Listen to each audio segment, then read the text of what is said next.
شروع اللہ کے اس بابرکت نام سے جس نے مجھے بولنا سکھایا۔ بصرہ میں حضرت رابعہ بصری رحمۃ اللہ علیہ کے حسن و جمال کی دھوم مچی ہوئی تھی، مگر جوانی کے شب و روز انہوں نے یاد الہی میں گزار دیے۔ آپ رحمۃ اللہ علیہ کے چہرے پر پاکیزگی کا ایسا نقاب تھا کہ دیکھنے والوں کی نگاہیں خود بخود جھک جائیں۔ اسی زمانے میں ایک نوجوان نے انہیں رات کے وقت ایک قبرستان میں چاند کی طرح چمکتے ہوئے دیکھا۔ وہ نوجوان آپ رحمۃ اللہ علیہ کو کوئی غیر مخلوق سمجھ کر بھاگ کھڑا ہوا، لیکن دوسری صبح جب وہی چہرہ اسے بصرہ کے بازاروں میں نظر آیا تو وہ عقل و خرد سے ہاتھ دھو بیٹھا اور رات دن اسی کے تصور میں رہنے لگا۔ آخر دل کے ہاتھوں مجبور ہو گیا تو لوگوں سے پتہ پوچھتا ہوا حضرت رابعہ بصری رحمۃ اللہ علیہ کے گھر جا پہنچا۔ حضرت رابعہ بصری رحمۃ اللہ علیہ فرمایا کرتی تھیں کہ دل کے دروازے ہمیشہ کھلے رکھو، کیا معلوم محبوب کس وقت دستک دے دے، مگر گھر کے دروازے بند ہوں یا کھلے ہوں ان کی دنستگی میں برابر تھے۔ نوجوان کو خلاف توقع ان کا دروازہ کھلا ہوا ملا۔ اس نے اپنے دل کی دھڑکنوں پر بڑی مشکل سے قابو پایا۔ رات کا وقت تھا، اندر چراغ روشن تھا۔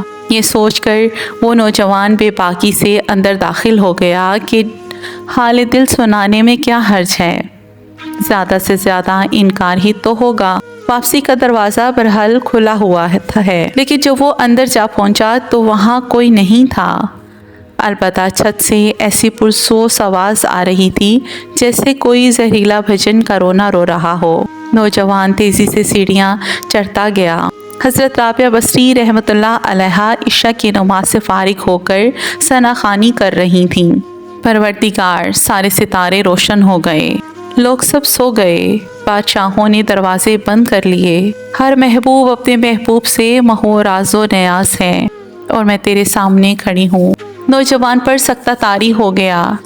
اسی اثنا میں حضرت رابعہ بصری رحمۃ اللہ علیہ نے پلٹ کر اسے ایسی نظروں سے دیکھا کہ اس کی زبان گونگی ہو گئی۔ حضرت رابعہ بصری رحمۃ اللہ علیہ نے اس کے قریب آ کر پوچھا، کیا تم مجھ سے شادی کی درخواست کرنے آئے ہو؟ نوجوان نے لرزتے ہوئے ہاتھوں سے اپنی زبان کی طرف اشارہ کیا کہ وہ بول نہیں سکتا۔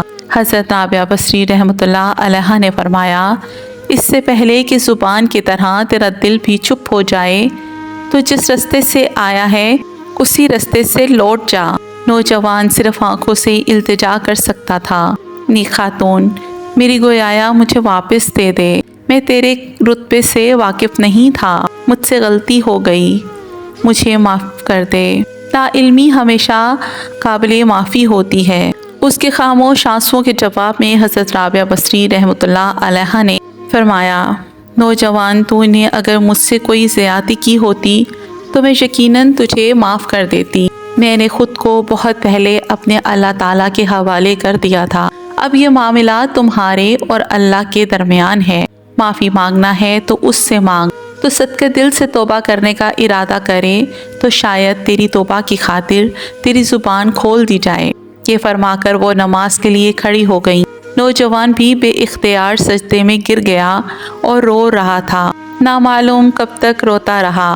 جب اسے ہوش آیا تو زبان کھل چکی تھی اور توبہ توبہ کا ورد کر رہی تھی۔ بصرہ کے بازاروں میں سالہ سال تک ایک مشروب گرمی جاڑے اور برسات سے بے نیاز ہو کر دیوانہ وار توبہ توبہ کے نعرے لگاتا رہا۔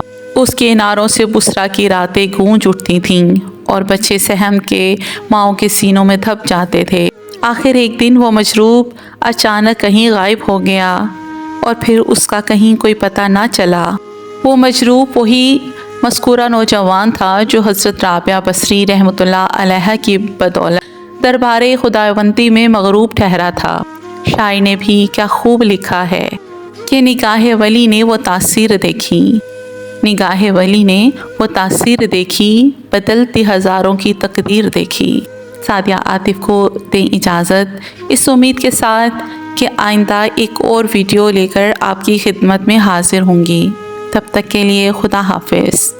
اللہ سبحانہ و تعالی ہمیں ہدایت کے راستے پہ رکھے، ہمارے دلوں کو قلب سلیم عطا کرے، ہمیں قرآن پاک اور حدیث پہ چلنے کی توفیق عطا کرے، آمین۔ یا رب العالمین۔